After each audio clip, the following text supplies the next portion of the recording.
दोस्तों नमस्कार, मैं हूं अजय लोहान और आप देख रहे हैं बिंदास हरियाणा। बिंदास हरियाणा के खास कार्यक्रम टिकट के दावेदारों में आज हम बात करेंगे रिजर्व विधानसभा क्षेत्र शाहाबाद की। आज हम आपको बताएंगे कि 2019 के चुनाव में यहां से किसने किसको हराया था और साथ ही साथ 2024 के लोकसभा चुनाव में किस पार्टी को फायदा हुआ और 2024 के विधानसभा चुनाव में उसका क्या प्रभाव रहेगा। इसके अलावा हम आपको बताएंगे कि बीजेपी की तरफ से, जेजेपी की तरफ से, कांग्रेस पार्टी की तरफ से, आम आदमी पार्टी की तरफ से, इनेलो की तरफ से कौन कौन से वो बड़े चेहरे, कौन कौन से वो नेता हैं जो टिकट के दावेदारों में शामिल है। इसके अलावा हम आपको ये भी बताएंगे कि शाहाबाद विधानसभा क्षेत्र की कौन सी रोचक वो बातें हैं जो शायद आप ना जानते हो। इसी मुद्दे पे हम चर्चा करेंगे और चर्चा करने के लिए हमारे साथ पॉलिटिकल एक्सपर्ट प्रदीप कुमार जी मौजूद है। प्रदीप जी, स्वागत है आपका बिंदास हरियाणा में। धन्यवाद अजय जी। शाहाबाद विधानसभा क्षेत्र की अगर हम बात करें तो यह विधानसभा क्षेत्र 1967 में अस्तित्व में आया था, या ये कहें कि बना था। यहाँ से 1987 में कम्युनिस्ट पार्टी के हरनाम सिंह भी विधायक बन चुके हैं। और खास बात यह है 1991, 1996 व 2000 में लगातार 3 बार यहां से बीजेपी के विधायक बन चुके हैं। जी हां, ये वो दौर था जब बीजेपी की सरकार नहीं बनती थी, बीजेपी का ज्यादा जनाधार नहीं था।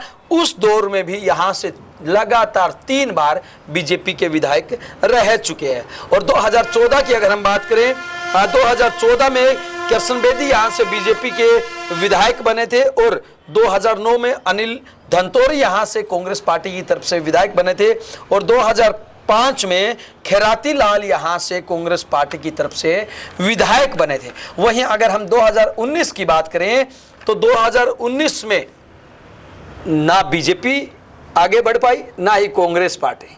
यहां कमाल कर दिखाया था जननायक जनता पार्टी ने। रामकरण काला ने यहां से जीत हासिल की थी जेजेपी पार्टी के उम्मीदवार के रूप में और उनको 69,233 वोट मिले थे। और जेजेपी पार्टी के रामकरण काला ने हराया था बीजेपी के उम्मीदवार कृष्ण कुमार बेदी को। और कृष्ण कुमार बेदी, जी हां, बीजेपी के उम्मीदवार कृष्ण कुमार बेदी को 2019 के, या ये कहेंगे पिछले विधानसभा चुनाव में 32,106 वोट मिले थे।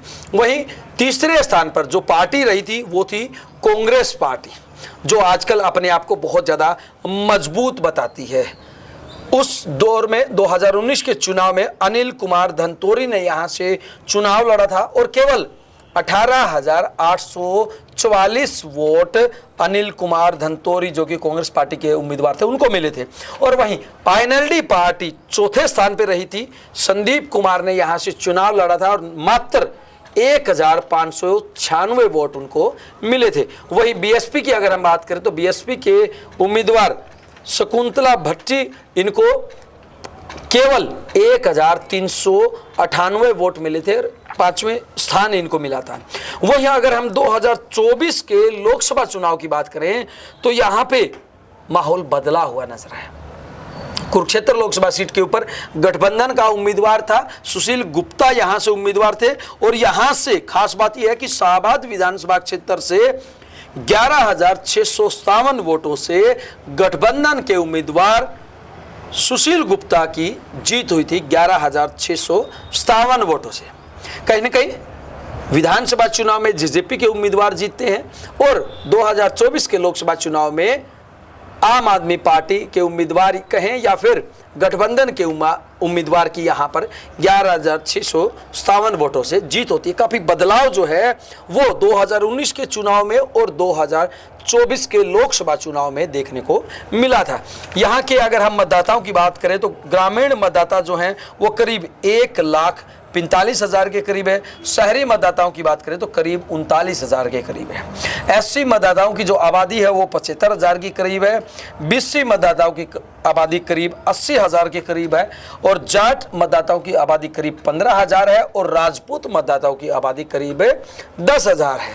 तो इस प्रकार कुल मिलाकर यहाँ 1,85,000 के करीब मतदाता है। तो ये इस प्रकार से यहाँ का जो जातीय समीकरण है वो रहा है, और साथ ही साथ पिछले चुनाव में किसने किसको मात दी है उसके बारे में भी हमने आपको बताया। आइए अब हम चर्चा करते हैं बीजेपी, जेजेपी, इनेलो, कांग्रेस पार्टी व आम आदमी पार्टी की तरफ से कौन से वो बड़े चेहरे हैं जो टिकट के दावेदारों में शामिल है। लेकिन उससे पहले हमारे साथ पॉलिटिकल एक्सपर्ट प्रदीप कुमार जी मौजूद है। प्रदीप जी, इस विधानसभा क्षेत्र को आप किस प्रकार से देखते हैं?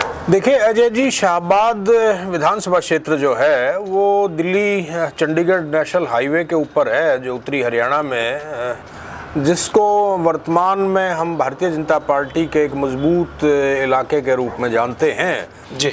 और इस इलाके की एक बड़ी विशेषता ये है कि 1987 में यहाँ कम्युनिस्ट पार्टी के हरनाम सिंह जी विधायक बने। यद्यपि उस वक्त चौधरी देवीलाल जी के साथ उनका गठबंधन था और उस गठबंधन में उनको ये सीट मिली थी और हरनाम सिंह जी यहाँ से विधायक बने।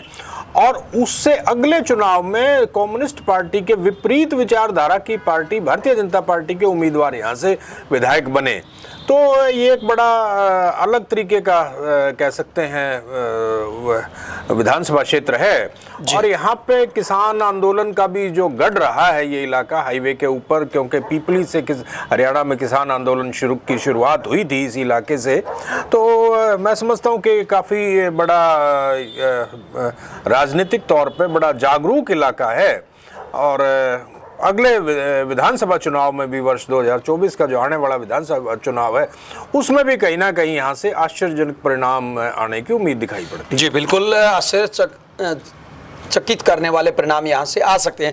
और पिछले अगर हम 4 चुनाव की बात करें 2019 को मिलाकर भी 2005 में और 2009 में कांग्रेस पार्टी के विधायक यहाँ से बने थे, और वहीं 2014 में बीजेपी के बने थे और 2019 में जेजेपी के बने थे। तो कहीं ना कहीं बदलाव जो है यहाँ पे की जनता जो है वो करती आई है। उससे पहले भी बीजेपी के जिस प्रकार से हमने बताया था कि 1991-96 वो है, 2000 में बीजेपी के यहाँ से विधायक रह चुके हैं। बिल्कुल अजय जी, यहाँ से कांग्रेस पार्टी के उम्मीदवार भी जीतते रहे हैं, यहाँ से INLD के कह लीजिए या चौधरी देवीलाल की विचारधारा के लोग भी चुनाव जीतते रहे हैं। यहाँ से हर पार्टी को सम्मान दिया है इस इलाके ने, और मैं समझता हूँ इसी तरीके से आगे भी इस इलाके का इसी प्रकार का रुख रहने की उम्मीद है। जी, आइए अब बात करते हैं टिकट के दावेदारों की। बिंदास हरियाणा की तरफ से जो सर्वे करवाया गया, जो अलग अलग टीमें भेजी गई और उनके अंदर जिन जिन नेताओं का, जिन जिन बड़े चेहरों के नाम टिकट के दावेदारों में प्रमुखता से आए हैं, कौन किसको मात दे सकता है, कौन किसको हरा सकता है, कौन किस पार्टी से मजबूत उम्मीदवार होगा, उसी के ऊपर आइए अब हम चर्चा करते हैं। सबसे पहले हम बात करते हैं बीजेपी की। तो बीजेपी की तरफ से कृष्ण कुमार बेदी जो है, जो पूर्व मंत्री रहे हैं, वो यहाँ से टिकट के दावेदारों में प्रदीप जी प्रमुखता से शामिल हैं। अजय जी बिल्कुल, कृष्ण बेदी जी यहाँ पे भारतीय जनता पार्टी के सबसे प्रमुख टिकट के दावेदार हैं।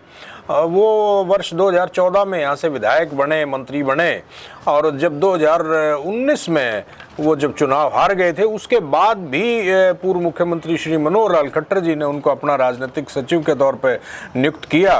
और वो पूर्व मुख्यमंत्री मनोहर लाल जी के काफ़ी नज़दीकी लोगों में से एक हैं।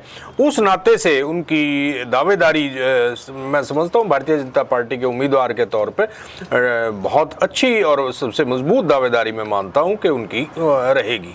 जी, वही उसके बाद अगर हम टिकट के दावेदारों की बात करें तो सुभाष कलसाना जो है वो भी टिकट के दावेदारों में शामिल है। हालांकि यूनिवर्सिटी के अंदर कर्मचारी हैं और आरएसएस की पृष्ठभूमि से आते हैं, इसी वजह से इनका नाम टिकट के दावेदारों में शामिल है। और इसके अलावा सूरजभान कटारिया जो है बीजेपी के पदाधिकारी रहे हैं स्टेट में, वो भी प्रमुखता से टिकट के दावेदारों में शामिल है। सुभाष कलसाना की बात हो या सूरजभान कटारिया की बात हो, दोनों ही टिकट के दावेदारों में प्रदीप जी शामिल है। देखिए अजय जी बिल्कुल, सुभाष कलसाना जी क्योंकि कर्मचारी नेता हैं कुरुक्षेत्र यूनिवर्सिटी में, और कुरुक्षेत्र यूनिवर्सिटी बड़ी राजनीतिक तौर पे वहाँ से बड़ा लोग निकलते रहे हैं और बड़ा जागरूक लोग वहाँ पे हैं। उस नाते से संघ से जुड़े हुए व्यक्ति हैं, तो उस नाते से वो टिकट के दावेदार हैं। और इसके साथ साथ सूरजभान कटारिया जी की जो बात आपने कही है, पार्टी के पुराने कार्यकर्ता है, पदाधिकारी रहे हैं प्रदेश स्तर पे पार्टी में, उस नाते से उनका भी कहीं ना कहीं दावा काफ़ी मजबूत दावा वो पेश करेंगे। और दोनों ही उम्मीदवार मैं समझता हूँ यदि कृष्ण बेदी जी को पार्टी नेतृत्व कोई बदलता है तो इन दोनों में से कहीं ना कहीं पार्टी नेतृत्व किसी पे भरोसा जता सकता है। जी, वहीं उसके बाद अगर हम बात करें रामपाल पाली की, रामपाल पाली भी टिकट के दावेदारों में शामिल है। वहीं रेखा वाल्मीकि है, महिला मोर्चा पदाधिकारी है। ये दोनों नाम भी टिकट के दावेदारों में शामिल हैं। देखिए अजय जी, रामपाल पाली जी की बात हो या रेखा जी की बात हो, रेखा जी तो पार्टी की महिला विंग मोर्चा की पदाधिकारी भी हैं और रामपाल जी भी पार्टी के बड़े निष्ठावान कार्यकर्ताओं में से एक हैं जी। उस नाते से, क्योंकि उत्तरी हरियाणा में भारतीय जनता पार्टी के प्रभाव का क्षेत्र माना जाता है। हालांकि अभी जो 2014 का जो चुनाव हुआ उसमें कांग्रेस और आम आदमी पार्टी के गठबंधन में आम आदमी के पार्टी के डॉक्टर सुशील गुप्ता ने 2024 का जो चुनाव बढ़त अच्छी हासिल की थी, परंतु फिर भी यहाँ पे भारतीय जनता पार्टी के प्रभाव का इलाका है। तो रामपाल पाली हो या रेखा जी हो, रेखा वाल्मीकि जी, ये दोनों अपनी मजबूत दावेदारी पेश करेंगे और पार्टी कहीं ना कहीं यदि महिला कोटे की बात करती है, महिलाओं को प्रतिनिधित्व देने की बात करती है, तो उसमें रेखा वाल्मीकि जी का नंबर लग सकता है। जी, वहीं डॉक्टर प्रीतम सिंह भी टिकट के दावेदारों में शामिल है। आरएसएस की पृष्ठभूमि से आते हैं ये भी और यूनिवर्सिटी के अंदर सरकारी कर्मचारी भी है। कहीं ना कहीं यही वजह है कि डॉक्टर प्रीतम सिंह भी टिकट के दावेदारों में शामिल है। बिल्कुल अजय जी, यदि पार्टी आरएसएस के पुराने लोगों पे विचार करती है तो उसमें निश्चित तौर पे डॉक्टर प्रीतम सिंह जी का नाम अवश्य आएगा, क्योंकि आरएसएस की पृष्ठभूमि से आने वाले लोगों को पार्टी यदि वरीयता देगी तो मैं समझता हूं कि वो एक बहुत अच्छी उनकी दावेदारी रहेगी। जी, वहीं बीजेपी के बाद आइए अब हम बात करते हैं आईएनएलडी की तरफ से टिकट के दावेदारों की। तो आईएनएलडी की तरफ से जो टिकट के दावेदार हैं वो संदीप कुमार है, पूर्व प्रत्याशी रहे हैं और यही वजह है कि इनकी जो दावेदारी है टिकट के दावेदारों में सबसे मजबूत है। देखिए जय जी, आईएनएलडी का ठीक है, संदीप कुमार जी पिछले चुनाव में प्रत्याशी थे, परंतु उनका जो प्रदर्शन था वो कोई ज़्यादा बढ़िया प्रदर्शन नहीं था और वर्तमान जो 2024 का चुनाव आने वाला है उसमें आईएनएलडी का बहुजन समाज पार्टी के साथ जो गठबंधन हुआ है उस गठबंधन में मैं समझता हूं, क्योंकि रिजर्व सीट है तो हो सकता है ये सीट बहुजन समाज पार्टी के कोटे से जाए, परंतु फिर भी यदि ये सीट आईएनएलडी के खाते में आती है तो उसमें संदीप जी भी एक अपनी ताल ठोक सकते हैं आईएनएलडी बीएसपी गठबंधन की तरफ से। जी, वहीं आईएनएलडी से ही अजय हबाना जो है वो आईएनएलडी की तरफ से उम्मीदवार है और वहीं जिस प्रकार से प्रदीप जी ने कहा कि गठबंधन अगर होता है तो साथ ही साथ डॉक्टर बलदेव सिंह बीएसपी की तरफ से टिकट के दावेदारों में शामिल है। बिल्कुल अजय जी, चाहे हवाना जी की बात हो या डॉक्टर बलदेव सिंह जी की बात हो, वहाँ से क्योंकि आईएनएलडी बीएसपी का जो चुनावी गठबंधन है तो उसमें से तो एक ही उम्मीदवार होगा, वो या बहुजन समाज पार्टी की तरफ से होंगे या आईएनएलडी की तरफ से होंगे, तो मैं समझता हूँ इनमें से एक ही उम्मीदवार होगा और हो सकता है मैं इनमें से डॉक्टर बलदेव सिंह को ज़्यादा मजबूत उम्मीदवार मानता हूं जो बहुजन समाज पार्टी की तरफ से है। जी, वहीं रामकुमार यारा भी टिकट के दावेदारों में आईएनएलडी पार्टी की तरफ से शामिल हैं। उसके बाद अगर हम बात करें जेजेपी की तो जगमाल गोलपुरा, जी हाँ, जो कि ब्लॉक प्रधान है, जगमाल गोलपुरा जेजेपी की तरफ से टिकट के दावेदारों में शामिल है। देखिए अजय जी, जैसा कि आपने कहा कि जगमाल गोलपुरा जी जेजेपी की तरफ से दावेदार हैं, बिल्कुल वो क्योंकि वहाँ के पार्टी के पदाधिकारी भी रहे हैं उस नाते से उनकी स्वाभाविक दावेदारी बनती है, परंतु क्योंकि प्रदेश में जननायक जनता पार्टी का वर्तमान में कोई बड़ा जनाधार नहीं बचा है, उस नाते से मैं समझता हूँ कि कहीं ना कहीं वो कमज़ोर उम्मीदवार साबित होने का अंदेशा मुझे दिखाई पड़ता है। जी, वहीं आइए अब हम बात करते हैं कांग्रेस पार्टी की तरफ से टिकट के दावेदारों की। तो अनिल धनतोड़ी जो है वो पूर्व विधायक है, कांग्रेस पार्टी की तरफ से टिकट के दावेदारों में प्रमुखता से शामिल है। और वहीं जो सातवें नाम है रामकरण काला का, जेजेपी से विधायक है, लेकिन इनके दोनों बेटों ने कांग्रेस पार्टी ज्वाइन कर लिया और ये भी कहीं ना कहीं कांग्रेस पार्टी की तरफ से ताल ठोकने वाले। कांग्रेस पार्टी की तरफ से टिकट के दावेदारों में बिंदास हरियाणा की तरफ से जो सर्वे करवाया गया उसमें प्रबल दावेदार है। जी प्रदीप। देखिए अजय जी, अनिल धनतोड़ी जी यहाँ से विधायक रहे हैं, वर्ष 2009 के चुनाव में वो यहाँ से विधायक बने, परंतु 2014 में और 2019 के चुनाव में जब वो कांग्रेस पार्टी के प्रत्याशी के तौर पर उन्होंने चुनाव लड़ा जी, तो उनका प्रदर्शन काफी कमजोर प्रदर्शन रहा। उस नाते से कहीं ना कहीं उनकी दावेदारी कमजोर पड़ती है, क्योंकि लगातार 2 चुनाव में उनका प्रदर्शन काफी कमजोर रहा है। उस नाते से वो काफी कमजोर प्रत्याशी उनकी दावेदारी हो सकती है। और जहां तक आपने कहा रामकरण काला जी की, रामकरण काला जी वर्तमान में जेजेपी के विधायक हैं और काफी बड़े मतों के अंतर से वो यहाँ से विधायक बने थे। परंतु वर्तमान जो 2024 का लोकसभा चुनाव था उस दौरान उनके दोनों बेटे सुकरम पाल और कंवर पाल, जो कि एक वर्तमान में जिला पार्षद हैं और एक पहले पार्षद रह चुके हैं, उन्होंने कांग्रेस पार्टी ज्वाइन की। और रामकरण काला जी का भी जो रुझान है वो टेक्निकली बेशक जननायक जनता पार्टी में है, लेकिन उन्होंने भी उनका इशारों में कांग्रेस पार्टी ज्वाइन करने का कांग्रेस पार्टी का मन बना रखा है जी। तो उन तीनों में से तीनों ही टिकट के दावेदार हैं। वो पार्टी नेतृत्व उनमें से किसी एक पे विश्वास जताता है नहीं जताता, ये तो आने वाला समय बताएगा। लेकिन रामकरण काला जी और उनके दोनों बेटे कहीं ना कहीं कांग्रेस पार्टी की टिकट के प्रबल दावेदारों में से अवश्य शामिल हैं जी। वहीं रामकरण काला के बाद प्रेम सिंह जो कि हिंगा खेड़ी से है, वो भी टिकट के दावेदारों में प्रमुखता से शामिल है। जी हाँ, प्रेम हिंगा खेड़ी भी टिकट के दावेदारों में शामिल है और ये काफ़ी एक्टिव कार्यकर्ता है। और इनकी बेटी जो है पिंकी, वो खुद पार्षद है। प्रेम हिंगा खेड़ी टिकट के दावेदारों में शामिल है। और वहीं बिमला जो सरोवा है, शैलजा गुट से है, ये भी टिकट के दावेदारों में शामिल है।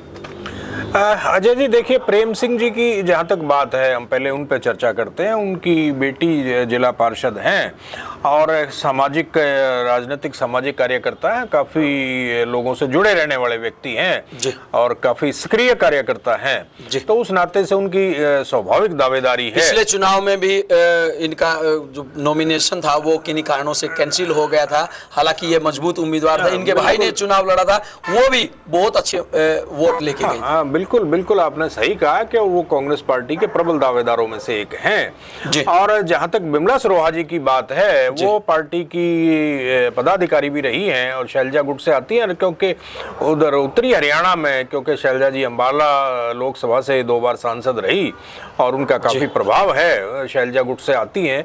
तो बिमला सरोहा जी की भी दावेदारी, यदि पार्टी कहीं महिलाओं के ऊपर महिला को प्रतिनिधित्व देने की बात करती है, तो मैं समझता हूँ बिमला सरोहा भी एक मजबूत दावेदारी उनकी बनती है जी। वहीं इनके अलावा मोहनलाल भावरा, जी हाँ, मोहनलाल भावरा भी टिकट के दावेदारों में शामिल है। पुराने कांग्रेसी है, पूर्व सरपंच है, ये भी सर्वे के अंदर टिकट के दावेदारों में शामिल है। और वहीं प्रदीप नरवाल, जी हाँ, बड़ा नाम है, बड़ा चेहरा है प्रदीप नरवाल। राहुल गांधी की बात हो या प्रियंका गांधी की बात हो, उनके बहुत ज़्यादा नज़दीकी लोगों में शामिल है। प्रदीप नरवाल भी टिकट के दावेदारों में प्रमुखता से शामिल है। अजय जी, पहले हम यदि मोहनलाल जी की बात करें, बिल्कुल सामाजिक कार्यकर्ता हैं और लोगों से जुड़े रहने वाले व्यक्ति हैं, काफ़ी सक्रिय रहते हैं सामाजिक कार्य कामों में, तो निश्चित तौर पे वो दावेदार हैं। और प्रदीप नरवाल जी की जो बात है, प्रदीप नरवाल जी अपने लिए खरखोदा विधानसभा क्षेत्र से भी संभावनाएं तलाश रहे हैं। और यदि खरखोदा में जयवीर वाल्मीकि जी जो वर्तमान में विधायक हैं, वहां से टिकट नहीं मिलती है, तो वो शाहबाद में भी अपने संभावनाएं तलाशते हैं। और क्योंकि केंद्रीय स्तर पर पार्टी नेतृत्व के वो काफी नजदीक हैं, संगठन में काम करने वाले व्यक्ति हैं, तो उनकी दावेदारी मैं समझता हूँ कांग्रेस पार्टी के जितने भी नेता, जितने भी टिकटार्थी हैं, कहीं ना कहीं उन सब में मजबूत है। उसके बाद सुनीता नेहरा, जी हाँ, सुनीता नेहरा भी टिकट के दावेदारों में शामिल है।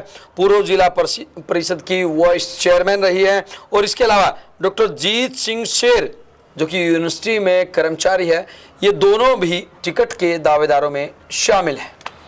अजय जी, सुनीता नेहरा जी की जहाँ तक बात है, जिला परिषद की वाइस चेयरमैन रही है। उस नाते से, क्योंकि जिला परिषद का काफ़ी बड़ा क्षेत्र हो जाता है, उस नाते से सामाजिक जीवन में लोगों से जुड़े रहने वाली महिला है। और यहाँ पे दो ही महिलाएं हैं जिनको, विमला सरोहा जी और सुनीता जी। इनमें से यदि महिलाओं को कांग्रेस पार्टी जिस तरीके से बात करती है प्रतिनिधित्व देने की, हो सकता है सुनीता नेहरा जी का भी यहाँ पे दावेदारी उम्मीदवार के तौर पे यहाँ पे कांग्रेस पार्टी उनको पेश कर सकती है। और जहाँ तक बात है डॉक्टर जीत सिंह की, डॉक्टर जीत सिंह भी कांग्रेस पार्टी के एक अच्छे उम्मीदवार के तौर पर सामने आ सकते हैं यदि पार्टी उनको कहीं ना कहीं अपना उम्मीदवार बनाती है तो। जी, वहीं अगला जो नाम है उसको सुनकर आप भी कहेंगे कि अच्छा, इनका नाम भी शामिल है। जी हाँ, अगर किन्हीं कारणों से रामकर्ण काला को टिकट नहीं मिलती है या उम्र का तगाजा बताया जाता है, उम्र का हवाला दिया जाता है, तो उसके बाद शुक्रम पाल व कंवर पाल भी, जो कि रामकर्ण काला के बेटे हैं, एक पूर्व पार्षद है, एक वर्तमान में पार्षद है, ये दो नाम भी टिकट के दावेदारों में शामिल हैं। अजय जी, हम पहले इन दोनों नामों पर चर्चा कर चुके हैं रामकर्ण काला जी के साथ साथ, बिल्कुल निश्चित तौर पे, क्योंकि रामकर्ण काला जी टेक्निकली जननायक जनता पार्टी में है और पिछले वो अभी दल बदल कानून के अंतर्गत कार्रवाई होने के डर से कांग्रेस पार्टी में शामिल नहीं हुए। इस नाते से सांकेतिक तौर पे उनके दोनों बेटे जो जिला पार्षद रहे हैं, एक वर्तमान में भी है और एक पहले जिला पार्षद रह चुके, उन्होंने कांग्रेस पार्टी ज्वाइन की भूपेंद्र सिंह हुड्डा जी के नेतृत्व में, तो वो दोनों ही वो पूरा परिवार ही ये कह सकते हैं कि कांग्रेस पार्टी की टिकट का दावेदार है। वो अलग बात है कि कांग्रेस पार्टी इनमें से किसी पे भरोसा जताती है या नहीं, ये तो आने वाला समय बताएगा, लेकिन रामकर्ण काला जी के पूरा परिवार ही कांग्रेस पार्टी की टिकट का दावेदार है। जी, वहीं कांग्रेस पार्टी के बाद अगर हम आम आदमी पार्टी की बात करें तो आम आदमी पार्टी की तरफ से बंताराम वाल्मीकि भी टिकट के दावेदारों में शामिल है। अजय जी, बिल्कुल बंताराम जी ये कांग्रेस आम आदमी पार्टी की टिकट के दावेदार हैं और वो उनका पहले जो चुनाव क्षेत्र था वो निसिंग रहा है, सॉरी नीलोखेड़ी रहा है साथ लगता। और एक बड़ी आश्चर्य की बात है कि उनके बेटे जसवीर कांग्रेस पार्टी की टिकट के दावेदार भी हैं जी। तो और क्योंकि यहाँ से डॉक्टर सुशील गुप्ता काफ़ी अच्छे मतों से जीत हासिल की थी शाहबाद से, तो उस नाते से आम आदमी पार्टी का वहाँ पे एक अच्छा ग्राफ बनता है और उस नाते से बंताराम जी वहाँ से टिकट के दावेदार हैं। जी प्रदीप जी, अगर हम पिछले 4 चुनावों को देखें, विधानसभा चुनाव के 2 बार कांग्रेस के यहाँ से विधायक रहे हैं, 1 बार बीजेपी की तरफ से और 2019 में जेजेपी की तरफ से। वहीं अगर हम 2024 के लोकसभा चुनाव की बात करें तो यहाँ से गठबंधन के उम्मीदवार ने जीत हासिल की, तो ऐसे में कुल मिला के 5 चुनाव हो गए। तो आपको क्या लगता है 2024 के विधानसभा चुनाव में शाहाबाद विधानसभा क्षेत्र से क्या त्रिकोणीय मुकाबला बन पाएगा?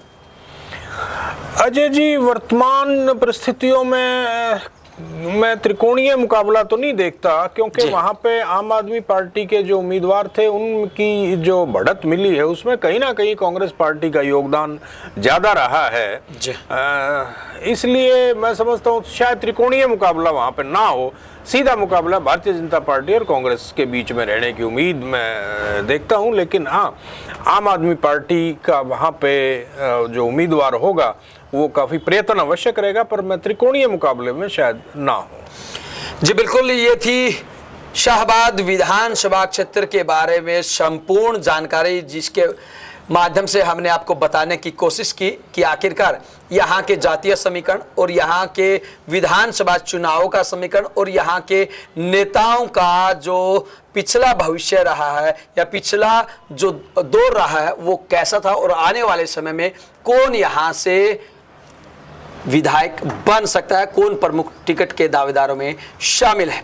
आपको हमारा कार्यक्रम कैसा लगा आप हमें कमेंट बॉक्स के माध्यम से जरूर बताएं, और साथ ही साथ अगर कोई चेहरा, कोई टिकटार्थी, कोई नेता आपको ऐसा लगता है जो टिकट के दावेदारों में शामिल होना चाहिए था, वो आप हमें कमेंट बॉक्स के माध्यम से जरूर बताइए। नंबर हमारे बिंदास शिराना की स्क्रीन पर जो फ्लैश हो रहे हैं, इनके माध्यम से भी आप हमसे जुड़ सकते हैं और साथ ही साथ कमेंट बॉक्स के माध्यम से उन टिकट के दावेदारों का नाम बता सकते हैं। आपकी नज़र में इन तमाम नामों में से कौन सा वो चेहरा है जो सबसे ज़्यादा मजबूत है, कौन सी पार्टी का उम्मीदवार यहाँ से जीत हासिल कर सकता है, वो भी आप हमें कमेंट बॉक्स के माध्यम से ज़रूर बताएं। दोस्तों, कल फिर मिलेंगे एक नए विधानसभा क्षेत्र के साथ और आपको बताएंगे हर रोज़ की भांति वहाँ के जातीय समीकरण, वहाँ के विधानसभा क्षेत्र के नेताओं का क्या कुछ चुनाव परिणाम रहा है, और 2024 के विधानसभा चुनाव में कौन टिकट के दावेदारों में शामिल है और कौन सबसे मजबूत है। तब तक के लिए दीजिए आपके अपने साथी अजय लोहान व पॉलिटिकल एक्सपर्ट प्रदीप जी को इजाजत। नमस्कार। नमस्कार।